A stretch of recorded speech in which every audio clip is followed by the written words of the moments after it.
Friends, I am Simran. Welcome to my channel. पिछले lecture ਦੇ ਵਿੱਚ ਆਪਾਂ ਪੜਿਆ ਸੀ ਫਾਈਨਾਈਟ ਸੈਟ ਕੀ ਹੁੰਦਾ ਹੈ ਤੇ ਇਨਫਾਈਨਾਈਟ ਸੈਟ ਕੀ ਹੁੰਦਾ ਹੈ। ਉਸ ਰਿਲੇਟਡ ਆਪਾਂ ਕੁਝ ਐਗਜ਼ਾਮਪਲਸ ਕੀਤੀਆਂ ਸੀ। ਅੱਜ ਆਪਾਂ ਐਕਸਰਸਾਈਜ਼ 1.2 ਦੇ ਕੁਝ ਕੁਐਸਚਨਸ ਕਰਾਂਗੇ ਜੋ ਕਿ ਨੇ फाइनाइट और इनफाइनाइट सेट रिलेटेड। एक्सरसाइज 1.2 ये कुछ क्वेश्चंस ये मैं थोड़ी एनसीईआरटी बुक्स चों लिखते हैं, कुछ मैं आपदे कोलों लिखते हैं।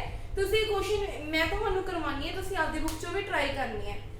ਆਪਣੇ ਕੋਲ ਫਰਸਟ ਇਨਫਾਈਨਾਈਟ ਔਰ ਇਨਫਾਈਨਾਈਟ ਸੈਟ ਆਪਾਂ ਬੱਚੇ ਪਿਛਲੇ ਲੈਕਚਰ ਦੇ ਵਿੱਚ ਡਿਸਕਸ ਕਰ ਚੁੱਕੇ ਹਾਂ ਕਿ ਆਪਣੇ ਕੋਲ ਫਾਈਨਾਈਟ ਸੈਟ ਕੀ ਹੁੰਦਾ ਹੈ ਤੇ ਆਪਣੇ ਕੋਲ ਇਨਫਾਈਨਾਈਟ ਸੈਟ ਕੀ ਹੁੰਦਾ ਹੈ। फाइनाइट सेट ਉਹ ਸੈਟ ਹੁੰਦਾ ਹੈ ਜਾਂ ਤਾਂ ਉਹਦੇ ਵਿੱਚ ਐਮਪਟੀ ਸੈਟ ਹੋਵੇ। Empty set meaning to say that ਕਿ ਉਹਦੇ ਵਿੱਚ ਕੋਈ ਐਲੀਮੈਂਟ ਪ੍ਰੈਜ਼ੈਂਟ ਨਾ ਹੋਵੇ। फाइनाइट सेट ਉਹ ਸੈਟ ਹੈ ਜਾਂ ਤਾਂ ਉਹਦੇ ਵਿੱਚ ਕੋਈ ਐਲੀਮੈਂਟ ਪ੍ਰੈਜ਼ੈਂਟ ਨਾ ਹੋਵੇ। ਅਗਰ ਐਲੀਮੈਂਟ ਪ੍ਰੈਜ਼ੈਂਟ ਹੋਣ ਤਾਂ ਕਾਊਂਟੇਬਲ ਐਲੀਮੈਂਟ ਪ੍ਰੈਜ਼ੈਂਟ ਹੋਣ। ਕਾਊਂਟੇਬਲ ਐਲੀਮੈਂਟਸ ਜਿਨ੍ਹਾਂ ਨੂੰ ਆਪਾਂ ਕਾਊਂਟ ਕਰ ਸਕਦੇ ਹਾਂ। ਇਨਫਾਈਨਾਈਟ ਸੈਟ ਆਪਣੇ ਕੋਲ ਕੀ ਹੁੰਦਾ ਹੈ ਉਹ ਸੈਟ ਜਿੰਦੇ ਵਿੱਚ ਅਨਕਾਊਂਟੇਬਲ ਐਲੀਮੈਂਟ ਪ੍ਰੈਜ਼ੈਂਟ ਹੁੰਦੇ ਆ। ਅਨਕਾਊਂਟੇਬਲ ਐਲੀਮੈਂਟਸ ਕਿਹੜੇ ਐਲੀਮੈਂਟਸ ਹੈ ਜਿਨ੍ਹਾਂ ਨੂੰ ਆਪਾਂ ਕਾਊਂਟ ਨਹੀਂ ਕਰ ਸਕਦੇ। ਆਪਾਂ ਇਹ ਕੀਤਾ ਸੀ। ਹੁਣ ਆਪਾਂ ਵੇਖਦੇ ਹਾਂ ਆਪਣੇ ਕੋਲ ਫਰਸਟ ਕੁਐਸਚਨ ਕੀ ਕਿਹਾ ਉਹਨਾਂ ਨੇ। ਕਰਲੀ ਬ੍ਰੇਸਿਸ 1 2 3 ਇਹ ਆਪਣੇ ਕੋਲ ਹੁਣ ਆਪਾਂ ਨੂੰ ਪਤਾ ਹੈ ਇਹ ਆਪਣੇ ਕੋਲ ਕੀ ਹੈ ਨੈਚੁਰਲ ਨੰਬਰ ਹੈ ਨਾ, ਕਿਉਂਕਿ ਨੈਚੁਰਲ ਨੰਬਰ ਉਹ ਨੰਬਰ ਹੈ ਜਿਹੜੇ 1 ਤੋਂ ਸਟਾਰਟ ਹੁੰਦੇ ਆ ਅਪ ਟੂ ਇਨਫਿਨਿਟੀ ਤੱਕ ਜਾਂਦੇ ਆ। ਹੁਣ ਇਹਨਾਂ ਨੇ ਇਹ ਕਿਹਾ ਇਹ ਆਪਣੇ ਕੋਲ ਫਾਈਨਾਈਟ ਸੈਟ ਹੈ ਜਾਂ ਇਨਫਾਈਨਾਈਟ ਸੈਟ ਹੈ। ਆਪਾਂ ਪਿਛਲੇ ਲੈਕਚਰਸ ਵਿੱਚ ਡਿਸਕਸ ਕੀਤਾ ਸੀ ਕਿ ਜਿੱਥੋਂ ਤੱਕ ਜੋ ਵੈਲਿਊ ਇਨਫਿਨਿਟੀ ਨੂੰ ਅਪਰੋਚ ਕਰਦੀ ਹੈ, ਇਨਫਿਨਿਟੀ ਦੀ ਵੈਲਿਊ ਅੱਜ ਤੱਕ ਆਪਾਂ ਨੂੰ ਪਤਾ ਨਹੀਂ ਲੱਗੀ ਹੈ, ਤਾਂ ਕਰਕੇ ਆਪਾਂ ਜਿਹੜੀ ਇਹਦੀ ਵੈਲਿਊ ਫਾਈਂਡ ਨਹੀਂ ਕਰ ਸਕਦੇ। ਇਹਦੇ ਜਿਹੜੇ ਐਲੀਮੈਂਟਸ ਆਪਾਂ ਇਹਨਾਂ ਨੂੰ ਕਾਊਂਟ ਨਹੀਂ ਕਰ ਸਕਦੇ, ਤਾਂ ਕਰਕੇ ਆਪਣੇ ਕੋਲ ਕੀ ਹੈ ਇਨਫਾਈਨਾਈਟ ਸੈਟ ਹੈ। It is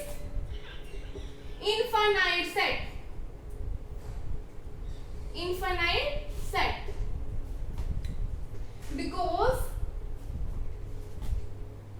because it has infinite elements क्योंकि ਆਪਾਂ एलिमेंट्स ही देखने हैं कि ਆਪਾਂ एलिमेंट्स ਨੂੰ काउंट कर पा रहे हैं कि नहीं पा रहे। इस केस इनफिनिटी सी अपन इनफिनिटी की वैल्यू ही नहीं पता, बहुत ज्यादा लार्ज वैल्यूज आप इन्हां नूं काउंट नहीं कर सकते। अगर वैल्यूज काउंट नहीं कर सकते ये अपने कोल की होगा इनफाइनाइट एलिमेंट्स होंगे। अगर इहदे विच इनफाइनाइट एलिमेंट्स है मींस ये अपने कोल इनफाइनाइट सेट होगा। ओके, हुण नेक्स्ट क्वेश्चन अपने कोल 1 2 अप टू 100 और 100 तक आप वैल्यूज काउंट कर सकते हैं ना। कितों तिकर होंगे बात 100 तिकर, क्योंकि ਜਿਹੜੇ ਵਿੱਚ ਵਾਲੇ ਨੰਬਰ ਹੈ 100 तिकर ਉਹ ਆਪਾਂ ਨੂੰ ਪਤਾ ਹੈ। ਮੀਨਸ ਇਹਦੇ ਵਿੱਚ ਜਿਹੜੇ ਐਲੀਮੈਂਟਸ ਆ ਆਪਾਂ ਉਹਨਾਂ ਨੂੰ ਕਾਊਂਟ ਕਰ ਸਕਾਂਗੇ। ਅਗਰ ਐਲੀਮੈਂਟਸ ਨੂੰ ਕਾਊਂਟ ਕਰ ਸਕਾਂਗੇ ਆਪਣੇ ਕੋਲ ਤਾਂ ਕਰਕੇ ਕੀ ਹੋਣਗੇ ਫਾਈਨਾਈਟ ਐਲੀਮੈਂਟਸ ਹੋਣਗੇ। ਮੀਨਸ ਕਾਊਂਟੇਬਲ ਐਲੀਮੈਂਟਸ ਹੋਣਗੇ। ਅਗਰ ਆਪਣੇ ਕੋਲ ਕਾਊਂਟੇਬਲ ਐਲੀਮੈਂਟਸ ਆ ਮੀਨਸ ਇਹ ਸੈਟ ਆਪਣੇ ਕੋਲ ਕੀ ਹੋ ਗਿਆ ਫਾਈਨਾਈਟ ਸੈਟ ਹੋ ਗਿਆ। This is a finite set. Finite set ये अपनी कोल की है फाइनाइट सेट है क्योंकि ਇਹਦੇ ਵਿੱਚ फाइनाइट एलिमेंट प्रेजेंट है, काउंटेबल एलिमेंट प्रेजेंट है। ओके, नेक्स्ट देखते हैं ਆਪਾਂ एग्जांपल। नेक्स्ट एग्जांपल नेक्स्ट अपने कोल एग्जांपल नंबर 3। एग्जांपल नंबर 3 ਚ ਆਪਾਂ ਨੇ ਕੀ ਕਿਹਾ ਗਿਆ the set of a positive integer greater than 100। Positive integer केड़े इंटीजर हुंदे हैं जेड़े 1 तो स्टार्ट हुंदे हैं अप टू इनफिनिटी तक जांदे हैं, है ना। तो पढ़े हुए हैं पॉजिटिव इंटीजर केड़े हुंदे जो 1 तो स्टार्ट हुंदे हैं अप टू इनफिनिटी तक जांदे हैं। ते अपनी को स्टेटमेंट की ਇਹਦੇ ਵਿੱਚ ਕੀ ਹੋਊਗਾ फाइनाइट सेट है कि इनफाइनाइट सेट है। ਆਪਾਂ ਨੂੰ ਪਤਾ ਇਨਫਿनिटी ਦੀ ਵੈਲਿਊ ਆਪਾਂ ਨੂੰ ਨਹੀਂ ਪਤਾ ਹੁੰਦੀ, ਆਪਾਂ ਅਪਰੋਚ ਨਹੀਂ ਕਰਦੇ, ਤਾਂ ਕਰਕੇ ਆਪਾਂ ਐਲੀਮੈਂਟ ਕਾਊਂਟ ਨਹੀਂ ਕਰ ਸਕਦੇ, ਤਾਂ ਕਰਕੇ ਇਨਫਾਈਨਾਈਟ ਹੁੰਦਾ ਹੈ ਨਾ। ਹੁਣ ਐਗਜ਼ਾਮ ਦੇ ਵਿੱਚ ਆਪਾਂ ਲਿਖਾਂਗੇ ਕਿਵੇਂ ਇਹਨੂੰ, ਕਿਵੇਂ ਲਿਖਾਂਗੇ ਦੇਖੋ। This is a infinite set. ये अपने को इनफाइनाइट सेट है because positive integer greater than 100 are infinite in number, मतलब इनफाइनाइट नंबर ਹੁੰਦੇ ਆ ਜਿਨ੍ਹਾਂ ਨੂੰ ਆਪਾਂ ਕਾਊਂਟ ਨਹੀਂ ਕਰ ਸਕਦੇ, ਤਾਂ ਕਰਕੇ ਆਪਣੇ ਕੋਲ ਇਨਫਾइनाइट सेट ਹੁੰਦਾ ਹੈ। नेक्स्ट एग्जांपल है the set of letters in English alphabet. ਹੁਣ ਆਪਾਂ ਸਾਰਿਆਂ ਜਿਹੜੀ ਇੰਗਲਿਸ਼ ਅਲਫਾਬੈਟ ਹੈ, English alphabet A B C D etcetera ਹੈ ਨਾ, Z ਤੱਕ A to Z ਜਿਹਨੂੰ ਕਹਿੰਦੇ ਆ, ਉਹਦੇ ਵਿੱਚ 26 ਐਲੀਮੈਂਟਸ ਪ੍ਰੈਜ਼ੈਂਟ ਹੁੰਦੇ ਆ। 26 ਐਲੀਮੈਂਟ ਪ੍ਰੈਜ਼ੈਂਟ ਆ, ਆਪਾਂ ਉਹਨਾਂ ਨੂੰ ਕਾਊਂਟ ਕਰ ਸਕਦੇ ਆ ਨਾ, ਆਪਾਂ ਨੂੰ ਪਤਾ A to ਲੈ ਕੇ Z ਤੱਕ ਇਹਦੇ ਬਿਟਵੀਨ ਹੀ ਐਲੀਮੈਂਟ ਦੱਸਣੇ ਆ। ਇਹ ਐਂਡ ਇੱਕ ਲਿਮਿਟ ਹੈ, ਇਹਦੇ ਬਿਟਵੀਨ ਹੀ ਆਪਾਂ ਐਲੀਮੈਂਟ ਦੱਸਣੇ ਆ। ਆਪਾਂ ਨੂੰ ਪਤਾ ਹੈ ਇਹਦੇ ਬਿਟਵੀਨ ਸਿਰਫ 26 ਐਲੀਮੈਂਟਸ ਹੁੰਦੇ ਆ, ਆਪਾਂ ਇਹਨਾਂ ਨੂੰ ਕਾਊਂਟ ਕਰ ਸਕਦੇ ਆ। ਤਾਂ ਕਰਕੇ ਆਪਣੇ ਕੋਲੇ ਕੀ ਹੈ, English alphabet is a finite set, ਇਹਨਾਂ ਨੂੰ ਆਪਾਂ ਕਾਊਂਟ ਕਰ ਸਕਦੇ ਆ। ਨੈਕਸਟ ਦਾ set of numbers which are multiple of 100। ਕੋਈ ਵੀ ਇੱਕ ਐਲੀਮੈਂਟ ਦਾ ਸੈਟ ਜਿਹੜਾ 100 ਨਾਲ ਮਲਟੀਪਲ ਹੋਵੇ। ਹੁਣ ਦਾ ਸੈਟ ਆਫ ਨੰਬਰ ਵਿਚ ਇਜ਼ ਮਲਟੀਪਲ ਆਫ 5, ਸੌਰੀ ਤੇ 5 ਆਣਾ, ਮਲਟੀਪਲ ਆਫ 5। देखो स्टेटमेंट थोड़ी रॉन्ग सी है, देखो ये 5 आना है। The set of numbers which are multiple of 5, जो 5 ਦੇ ਮਲਟੀਪਲ ਹੈ। ਹੁਣ ਕਾਊਂਟਿੰਗ ਕਿੱਥੋਂ ਤੱਕ ਹੁੰਦੀ ਹੈ, ਉਹ ਵੀ ਨੈਚੁਰਲ ਨੰਬਰ ਹੁੰਦੇ ਆ ਜਿਹੜੇ 1 ਤੋਂ ਸਟਾਰਟ ਹੁੰਦੇ ਆ ਅਪ ਟੂ ਇਨਫਿਨਿਟੀ ਤੱਕ ਜਾਂਦੇ ਹੈ ਨਾ ਬੱਚੇ। ਦੇਖੋ ਤੇ ਮਲਟੀਪਲ ਆਫ 5 ਹੋਣ, ਹੁਣ ਇੰਨੇ ਕਿੰਨੇ ਕੋ ਨੰਬਰ ਹੈ ਆਪਾਂ ਕਾਊਂਟ ਨਹੀਂ ਕਰ ਸਕਦੇ ਇਨਫਿਨਿਟੀ ਤੱਕ। ਇਨਫਿਨਿਟੀ ਦੀ ਵੈਲਿਊ ਹੀ ਨਹੀਂ ਪਤਾ, ਇਨਫਿਨਿਟੀ ਤੱਕ ਕਿੰਨੇ ਹੀ ਨੰਬਰ ਹੋਣਗੇ ਜਿਹੜੇ 5 ਨਾਲ ਮਲਟੀਪਲ ਹੁੰਦੇ ਹੋਣਗੇ, ਆਪਾਂ ਕਾਊਂਟ ਨਹੀਂ ਕਰ ਸਕਦੇ। ਅਨਕਾਊਂਟੇਬਲ ਐਲੀਮੈਂਟਸ ਹੋ ਵੀ, ਤਾਂ ਕਰਕੇ ਆਪਣੇ ਕੋਲ ਕੀ ਹੈ, ਇਨਫਾਈਨਾਈਟ ਸੈਟ ਹੁੰਦਾ, ਆਪਾਂ ਇਹਨਾਂ ਨੂੰ ਕਾਊਂਟ ਨਹੀਂ ਕਰ ਸਕਦੇ because infinite number are multiple of 5। Infinite number ਹੈ ਜੋ ਮਲਟੀਪਲ ਹੋਣਗੇ 5 ਦੇ। ਨੈਕਸਟ ਆਪਾਂ ਥੋੜੀ ਇੰਪੋਰਟੈਂਟ ਐਗਜ਼ਾਮਪਲ ਹੈ ਉਹ ਮੈਂ ਤੁਹਾਨੂੰ ਕਰਵਾਉਣੀ ਆ। ਦੇਖੋ ਹੁਣ ਨੈਕਸਟ ਐਗਜ਼ਾਮਪਲ ਆਪਣੇ ਕੋਲ ਦਾ set of lines which are parallel to X axis. ਆਪਾਂ ਲਾਈਨ ਦਾ ਸੈੱਟ ਵੇਖਣਾ ਜਿਹੜੀਆਂ ਦੀ ਪੈਰਲਲ ਹੋਣ ਐਕਸ ਐਕਸਿਸ ਤੇ।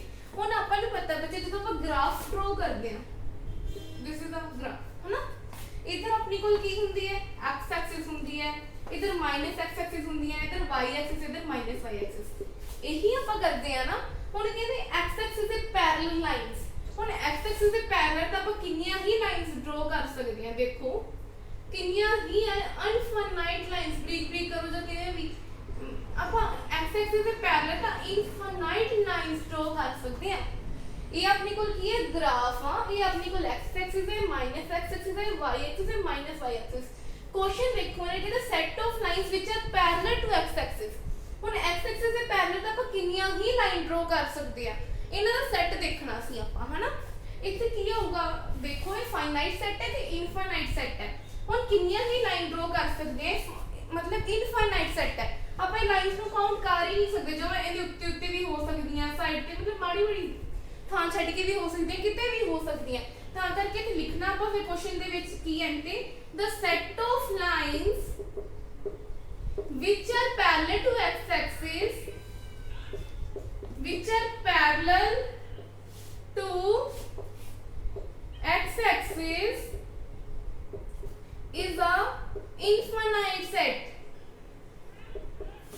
infinite set, because infinite lines, because infinite lines parallel to x axis। देखो बच्चे क्वेश्चन अपने लिए थोड़ा न्यू आ, पहला ਆਪਾਂ क्वेश्चंस ਕੀਤੇ ਸੀ ਉਹ ਆਪਾਂ ਫਿਰ ਵੀ ਦੇਖੇ ਹੋਏ ਸੀ, ਫਾਈਨਾਈਟ ਹੈ ਕਿ ਇਨਫਾਈਨਾਈਟ ਹੈ। ਦੇਖੋ ਇਹਨਾਂ ਨੇ ਕੀ ਕਿਹਾ ਆਪਾਂ ਨੂੰ, the set of lines which are parallel to x axis। ਇਹ ਦੇਖਣਾ ਕਿ ਆਪਾਂ ਕਿਹੜਾ ਸੈੱਟ ਹੈ, ਫਾਈਨਾਈਟ ਹੈ ਕਿ ਇਨਫਾਈਨਾਈਟ ਸੈੱਟ ਹੈ, parallel to x axis। देखो अपने को ਜਦੋਂ ਕੋਈ ਵੀ ਗ੍ਰਾਫ ਆਏ ਆਪਣੇ ਕੋਲ, ਇਹ ਆਪਣੇ ਕੋਲ ਕੀ ਹੈ, x ਐਕਸਿਸ ਹੈ, ਇਹ ਆਪਣੇ ਕੋਲ ਕੀ ਹੈ, ਮਾਈਨਸ x ਐਕਸਿਸ ਹੈ। ਉਹ ਕਹਿੰਦੇ ਆਪਾਂ x ਐਕਸਿਸ ਦੇ ਪੈਰਲਲ ਲਾਈਨ ਜਿਹੜੀਆਂ ਡਰਾ ਕਰਦੇ ਆ ਉਹ ਆਪਣੇ ਕੋਲ ਫਾਈਨਾਈਟ ਸੈੱਟ ਹੋਊਗਾ ਜਾਂ ਇਨਫਾਈਨਾਈਟ ਸੈੱਟ ਹੋਊਗਾ। ਹੁਣ ਦੇਖੋ ਜਿਹੜਾ x ਐਕਸਿਸ ਹੈ, ਇਹ x ਐਕਸਿਸ ਹੈ ਨਾ, ਇਹਦੇ ਤੋਂ ਆਪਾਂ ਇਨਫਾਈਨਾਈਟ ਦੇ ਪੈਰਲਲ ਲਾਈਨ ਡਰਾ ਕਰ ਸਕਦੇ ਹਾਂ ਜਿਵੇਂ ਮਰਜ਼ੀ।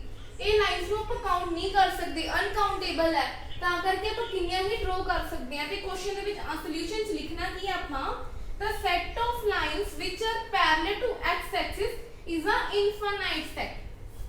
infinite set क्यों, क्योंकि infinite line है वो parallel हो सकती है x axis ਦੇ। infinite number of line ਜਿਹੜੀਆਂ parallel ਹੋ ਸਕਦੀਆਂ x axis ਤੇ। ਹੁਣ ਆਪਾਂ ਦੇਖਦੇ ਹਾਂ ਇੱਕ ਹੋਰ ਐਗਜ਼ਾਮਪਲ, ਉਹ ਵੀ ਥੋੜੀ ਇੰਪੋਰਟੈਂਟ ਹੈ।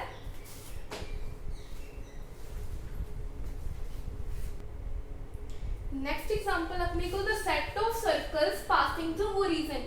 कोई भी सर्कल दा सेट ਜਿਹੜੇ ਪਾਸ ਕਰਦੇ ओरिजिन ਤੋਂ फाइनाइट ਹੁੰਦੇ ਕਿ ਇਨਫਾਈਨਾइट ਹੁੰਦੇ। देखो कोई भी अपने को एक ग्राफ ਇਹ अपने को ਕੀ ਹੁੰਦੀ ਹੈ x एक्सिस ਹੁੰਦੀ ਹੈ y एक्सिस ਹੁੰਦੀ ਹੈ। ਇੱਥੇ अपने को ओरिजिन ਹੁੰਦਾ है ना x एक्सिस ਤੇ y एक्सिस जिस पॉइंट ਤੇ ਇੰਟਰਸੈਕਟ ਕਰਦੀਆਂ ਨੇ ਜਿਸ पॉइंट ਤੇ ਕੱਟਦੀਆਂ ਉਹ अपने को ਕੀ ਹੁੰਦਾ ओरिजिन ਹੁੰਦਾ। ओरिजिन ਦੇ कोऑर्डिनेट्स ਕੀ ਹੁੰਦੇ ਆ 0 0 ठीक है 0 0 ਹੁੰਦੀ ਹੈ। ਹੁਣ ਕਹਿੰਦੇ ਕੀ ਹੈ the set of circle passing through origin origin ਤੋਂ ਜਿਹੜੇ ਸਰਕਲ ਪਾਸ ਕਰਨ ਉਹ ਫਾਈਨਾਈਟ ਹੋਣਗੇ ਕਿ ਇਨਫਾਈਨਾਈਟ ਸੈਟ ਹੋਊਗਾ। ਹੁਣ ਦੇਖੋ ਆ ਸਰਕਲ ਆਪਾਂ ਇੱਥੋਂ ਵੀ ਇੱਕ ਇਹਦਾ ਸਰਕਲ ਡਰਾ ਕਰ ਲਿਆ origin ਤੋਂ ਹੀ ਕਰਨਾ ਹੈ। ਇੱਥੋਂ ਵੀ ਇੱਕ ਆ ਦੇਖੋ ਇੱਥੋਂ ਵੀ ਇੱਕ ਸਰਕਲ ਡਰਾ ਕਰ ਸਕਦੇ ਆ origin ਤੋਂ ਕਰਨਾ ਹੈ। ਇੱਥੋਂ ਵੀ ਇੱਕ ਕਰ ਸਕਦੇ ਆ origin ਤੋਂ ਕਰਨਾ ਜਿੱਥੋਂ ਮਰਜ਼ੀ। ਦੇਖੋ है तो ये सर्कल ही ना मींस ओरिजिन चो इनफाइनाइट सर्कल पास कर सकते हैं। इनफाइनाइट सर्कल आप ड्रॉ कर सकते हैं थ्रू ओरिजिन। देखो आप लिखांगे कि सॉल्यूशन च the set of circle passing through the set of circles means आप इनफाइनाइट सर्कल है जेडे ड्रॉ हो सकते हैं ओरिजिन तो the set of circle passing through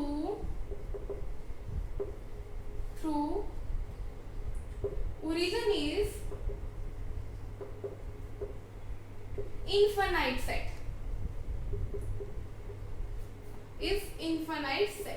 because infinite set है because infinite circle pass through origin।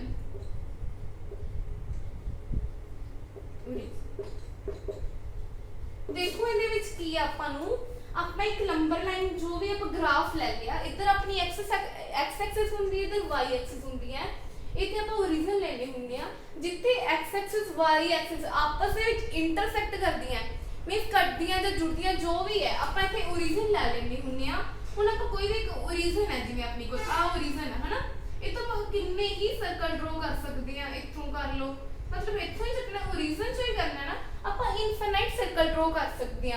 ਤਾਂ ਆਪਾਂ ਸੋਲੂਸ਼ਨ ਚ ਲਿਖਾਂਗੇ ਕਿ the set of circle passing through origin is infinite set ਹੈ ਇਹ ਆਪਣੀ ਕੋਲ ਕਿਉਂਕਿ because infinite circle pass through origin ਕਿਉਂਕਿ origin ਚੋਂ infinite circle pass ਕਰ ਸਕਦੇ ਆ। आई होप ਤੁਹਾਨੂੰ ਮੇਰੀ ਵੀਡੀਓ ਸਮਝ ਆਈ ਹੋਗੀ। ਅੱਜ ਆਪਣਾ ਬੱਚੀ ਐਕਸਰਸਾਈਜ਼ 1.2 ਦੇ ਫਾਈਨਾਈਟ ਔਰ ਇਨਫਾਈਨਾਈਟ ਸੈਟ ਦੇ ਜਿਹੜੇ ਕੁਐਸਚਨ ਸੀ ਉਹ ਹੋ ਚੁੱਕੀ ਹੈ ਆਪਣੀ ਕੰਪਲੀਟ ਤੇ ਤੁਸੀਂ ਆਪਦੀ ਬੁੱਕ ਦੇ ਵਿੱਚੋਂ ਇਹ ਕੁਐਸਚਨ ਟਰਾਈ ਕਰਨੇ ਹੈ ਤੇ ਨੈਕਸਟ ਲੈਕਚਰ ਦੇ ਵਿੱਚ ਆਪਾਂ ਕਰਾਂਗੇ ਐਕਸਰਸਾਈਜ਼ 1.2 ਦੇ ਕੁਝ ਹੋਰ ਕੁਐਸਚਨਸ ਜਿਹੜੇ ਪੈਂਡਿੰਗ ਸੀ। ਅਗਰ ਤੁਹਾਨੂੰ ਇਹ ਵੀਡੀਓ ਵਧੀਆ ਲੱਗੀ ਹੋਈ ਲਾਈਕ ਕਰਿਓ ਸ਼ੇਅਰ ਕਰਿਓ ਸਬਸਕ੍ਰਾਈਬ ਕਰਿਓ। Thank you students. ਜੇ ਕੋਈ ਡਾਊਟ ਹੋਇਆ ਤਾਂ ਕਮੈਂਟ ਬਾਕਸ ਵਿੱਚ ਦੱਸਿਓ। Thank you.